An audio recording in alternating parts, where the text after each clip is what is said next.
الحمد للہ رب العالمین والصلاة والسلام علی سید المرسلین اما بعد فاعوذ باللہ من الشیطان الرجیم بسم اللہ الرحمن الرحیم رب یسر ولا تعسر وتمم بالخیر رب یسر ولا تعسر وتمم بالخیر رب یسر ولا تعسر وتمم بالخیر اللہم افتح علینا حکمتک وانشر علینا رحمتک یا ذا الجلال والاکرام۔ یہ دعا اتنی زبردست ہے کہ جب بھی کوئی سبق وغیرہ پڑھنے لگیں، کوئی کتاب پڑھنے لگیں تو یہ دعا پہلے پڑھ لی جائے تو انشاءاللہ عز و جل جو اسباق پڑھیں گے وہ یاد رہیں گے۔ فیضان شریعت کورس کے اندر جو بکس ہم نے رکھی ہیں ان میں سے ایک نماز کے احکام، تاکہ انسان کا جو سب سے اہم ترین فرض جن میں 5 مرتبہ نماز ہے، تو نماز کو صحیح انداز سے پڑھنے کا طریقہ ہمیں معلوم ہو۔ اب نماز کے کچھ لوازمات ہوتے ہیں، کچھ اس کی شرائط ہیں، کچھ اس کے فرائض ہیں۔ شرائط جو ہیں ان کا نماز سے پہلے پایا جانا ضروری ہے، تو اس میں ایک طہارت بھی ہے۔ اب طہارت 2 طرح کی ہوتی ہے، وضو بھی ہے، اس میں غسل بھی ہے، وضو کے مسائل پھر غسل کے مسائل۔ یہ سارے نماز کے احکام کتاب آپ کو سینڈ کی جا چکی، اس کے اندر آپ اچھے طریقے سے دیکھ سکتے ہیں۔ ایک نماز کے احکام ہے، دوسرا فیضان فرض علوم ہے، ٹھیک ہے، پھر کفریہ کلمات کے بارے سوال جواب ہے۔ تو اس میں کچھ جو پیچیدہ چیزیں ہوں گی وہ میں اپنی طرف سے عرض کر دیا کروں گا، اور جو کچھ چیزیں رہ جائیں گی پھر سوال و جواب کا جو گروپ ہے اس میں آپ پوچھ سکیں گے۔ ایک بات ذہن میں رکھیے، علم جس کتاب کا بھی آپ حاصل کر رہے ہیں، کوئی بھی فن آپ پڑھ رہے ہیں، تو اس میں طریقہ کار یہ ہونا چاہیے کہ آپ جو بات آپ نے پڑھی ہے اس کے بارے میں جب تک کلیئرنس نہ ہو اس طرح کی کہ آپ وہ بات کسی کو سمجھا سکیں، کسی کو اس کے اوپر مطمئن کر سکیں۔ اگر اس طرح کی کلیئرنس نہیں ہے تو سمجھو آپ کو بات سمجھ نہیں ہے۔ تو میری بتائی ہوئی بات آپ کو سمجھ نہ آئے 1 بار 2 بار 5 بار 10 بار 20 بار، جتنی بار سمجھ نہ آئے آپ کا کام ہے کہ اس کو بار بار سمجھتے رہنا، ٹھیک ہے، بار بار اس پہ اعتراض کرنا کہ یہ اب بات میرے ذہن میں آ گئی، یہ بات میرے ذہن میں آ گئی، ٹھیک ہے، یہ سوال میرے ذہن میں آ رہا ہے، اس کا کیا جواب ہوگا، ٹھیک ہے۔ تو آپ نے ساری باتیں جو ہے نا وہ قرآن و سنت کی روشنی میں پوچھنی ہے۔ پہلی بات یہ ہوتی ہے کہ قرآن پاک سے دلیل دی جائے، قرآن پاک سے نہیں ہے تو حدیث پاک سے دلیل دی جائے، حدیث پاک سے نہیں ہے تو اجماع امت سے دلیل دی جائے، اور اجماع امت سے نہیں ہے تو پھر اس کو قیاس کے ساتھ ثابت کیا جائے کہ اس کا مقیس علیہ یہ ہے، یہ ایک بات ہے، اس کے اوپر قیاس کر کے یہ بات بتائی جا رہی۔ تو چاروں دلائل میں سے کسی ایک کے ذریعے ایک چیز کو ثابت کیا جائے گا۔ اللہ تعالیٰ کی بارگاہ میں دعا ہے اللہ تعالیٰ ہم سب کے حال پر کرم فرمائے۔ تو نماز کے احکام میں سب سے پہلی بات، سب سے پہلا جو عنوان قائم کیا گیا وہ وضو کے طریقے کے بارے میں کہ وضو کا طریقہ کیا ہے۔ سب سے پہلے رسول پاک صلی اللہ علیہ وسلم کی یہ سنت ہے، عثمان غنی رضی اللہ تعالی عنہ نے وضو کر کے اور پھر مسکرائے، وضو کر کے دکھایا، مسکرائے، پھر کسی نے پوچھا کہ عثمان آپ مسکرائے کیوں، تو آپ نے ارشاد فرمایا کہ رسول پاک صلی اللہ علیہ وسلم بھی اس طرح ایک دن مسکرائے تھے وضو کر کے۔ تو ہم رسول پاک صلی اللہ علیہ وسلم سے پوچھا گیا یا رسول اللہ صلی اللہ علیہ وسلم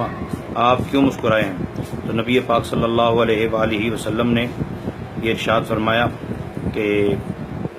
جب آدمی وضو کرتا ہے تو ہاتھ دھونے سے،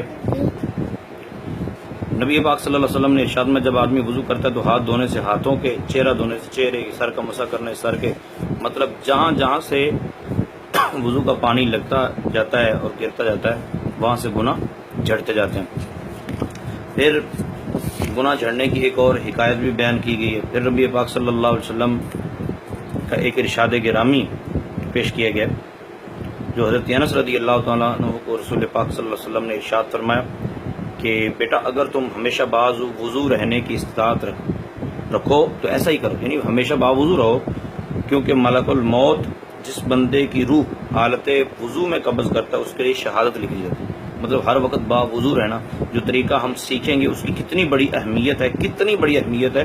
کہ جو بندہ سنت کے مطابق وضو کرتا ہے اور جب بھی وضو ٹوٹے وضو کر لیتا ہے، تو اگر اسی حالت میں اس کی موت آ گئی تو وہ شہیدوں میں لکھا جائے گا۔ ٹھیک ہے، تو ایک اور بات پھر یہاں پہ لکھی ہے صفحہ نمبر 6 پہ کہ اللہ تعالیٰ نے موسیٰ علیہ السلام سے فرمایا، موسیٰ اگر بے وضو ہونے کی صورت میں تجھے کوئی مصیبت پہنچے تو خود اپنے آپ کو ملامت کرنا۔ مطلب یہ ہے کہ جو بندہ باوضو رہتا ہے اس کو مصائب نہیں آتے، اور جو بے وضو ہو اور بے وضو ہونے کی حالت میں کوئی مصیبت آ جائے تو وہ اپنے آپ کو کوسے کہ یہ اس کا اپنا گناہ ہے، اس کے اپنے اوپر معاملات کو لے کر جائے۔ بہرحال یہ انبیاء کرام کے ذریعے اللہ تعالیٰ اپنے بندوں سے فرماتا رہتا ہے، اور انبیاء کرام ہمارے لیے مشعل راہ ہوتے ہیں۔ پھر آگے اس کی مختلف فضیلتیں وضو کرنے کی لکھی گئیں۔ وضو کرنے کا طریقہ کار کیا ہے؟ تو وضو کرنے کا طریقہ کار جو لکھا گیا وہ میں آپ کو پڑھ کے سنانے لگا ہوں کہ کعبۃ اللہ کی جانب منہ کر کے وضو کرنا مستحب ہے۔ یہ ایک طریقہ کار ہم بتائیں گے کہ بہترین طریقہ کار کیا ہے استحبابی صورت میں۔ ٹھیک ہے، کعبۃ اللہ شریف کی طرف منہ کر کے اونچی جگہ بیٹھنا مستحب ہے۔ ہمارے ہاں اب جہاں بیٹھتے ہیں ہم لوگ، تو وہ چونکہ مسجد میں یا کہیں بھی وہ چوکی وغیرہ بنی ہوتی جہاں پہ بیٹھا جاتا ہے، تو عموماً ہم اونچی جگہ پہ ہی بیٹھتے ہیں۔ وضو کے لیے نیت کرنا سنت ہے، کیونکہ نیت جو ہے یہ اعمال کا ثواب جو ہے وہ نیت کی بنا پر ہی ملتا ہے۔ اگر نیت نہیں ہوگی تو ثواب نہیں ملے گا۔ آپ منہ سارا دھو لیں، پورا جسم کے اوپر پانی بہا لیں، پورا جسم دھو لیں اور نیت نہیں ہے تو ثواب نہیں ہوگا۔ ٹھیک ہے، اور نیت زبان سے کہنا کوئی ضروری نہیں ہے۔ اب ہم سوچتے رہیں کہ نیت کیسی ہونی چاہیے، کس طرح نیت کریں، وہ الفاظ بتائیں حضرت صاحب کہ کن الفاظ کے ذریعے جو ہے وہ نیت ہو سکتی ہے۔ تو نیت دل کے پختہ ارادے کا نام ہے۔ ٹھیک ہے،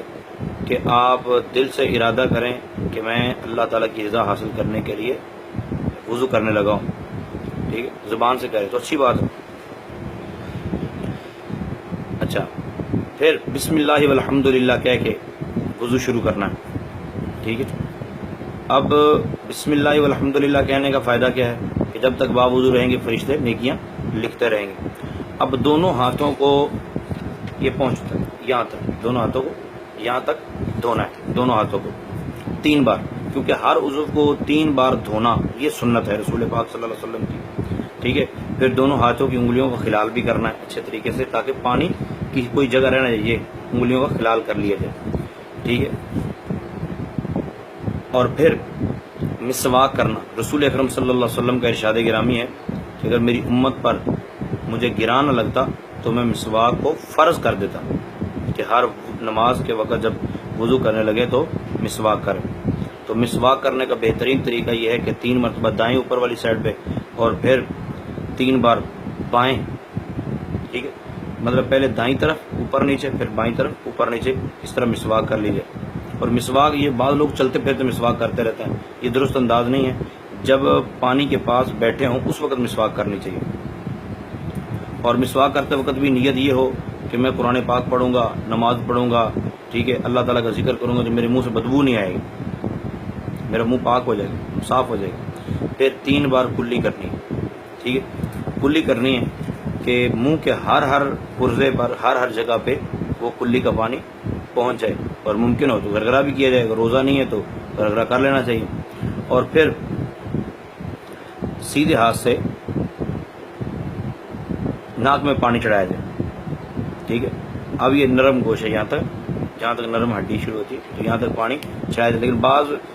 وسوسے کا شکار ہو جاتے ہیں اور بہت اوپر تک کھینچ کے لے کے جاتے ہیں، وہ درست انداز نہیں ہے۔ ٹھیک ہے، اور الٹے ہاتھ کی چھوٹی انگلی جو ہے اس سے ناک کو اچھے طریقے سے صاف کر لیا جائے۔ پھر پورے چہرے کو 3 مرتبہ دھونا ہے، یہ سارا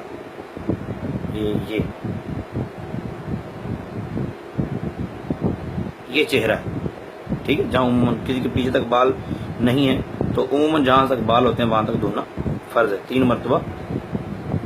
دھویا جائے۔ پھر اس کے بعد داڑھی ہے تو خلال کر لیجیے داڑھی کا پانی ڈال کے، اور پانی نیچے تک پہنچایا جائے، کیونکہ بعض کی بہت گھنی داڑھی ہوتی ہے جس کی گھنی داڑھی ہو، بہت ہی زیادہ گھنی داڑھی ہو، چلو وہ تو مطلب پانی نیچے تک نہیں پہنچائے گا یا اس کو پہنچ نہیں سکتا، لیکن جس کا پہنچ سکتا ہے وہ آرام سکون ہے، اور ایسی داڑھی کسی کی ہوتی نہیں، بہت کم ہے، ٹھیک ہے، اچھے طریقے سے پانی نیچے تک جڑ تک پہنچایا جائے، اور پھر دائیں ہاتھ کو 3 مرتبہ دھویا جائے کوہنیوں سمیت یہاں تک۔ اب بعض یوں پانی لیتے ہیں اور یوں چھوڑ دیتے ہیں، وہ 3 مرتبہ دھونا نہیں ہوتا، بلکہ 3 مرتبہ دھونے کا مطلب یہ پوری بازو پر پانی اچھے طریقے سے بہہ جائے۔ اچھا، پھر آپ الٹے ہاتھ کو دھوئیں گے۔ اب مسح کرنے کا جو طریقہ ہے، مسح کرنے کا طریقہ یہ ہے کہ آپ اس انداز سے یہ 3 مطلب پانی لیں، پانی لینے کے بعد بعض یوں کر رہے ہوتے ہیں، یہ کوئی طریقہ کار نہیں ہے، پانی لے کے یوں بھر کے یہاں سے چلے، ایسے کرتے جائیں پیچھے یہاں تک، مطلب امامے کے اوپر نہیں کرنا، ویسے بتا رہا ہوں، ٹھیک ہے، یوں لے کے جائیں، اور پھر یہ ابھی جگہ خالی ہیں جن کو استعمال نہیں کی، پھر ان کو ایسے لے کے آئیں، ٹھیک، اور پھر یہ انگلیاں اور انگوٹھے بچ کے انگلی سے اندر، کان کے اندر، یہ دیکھیں ایسے یہ سارا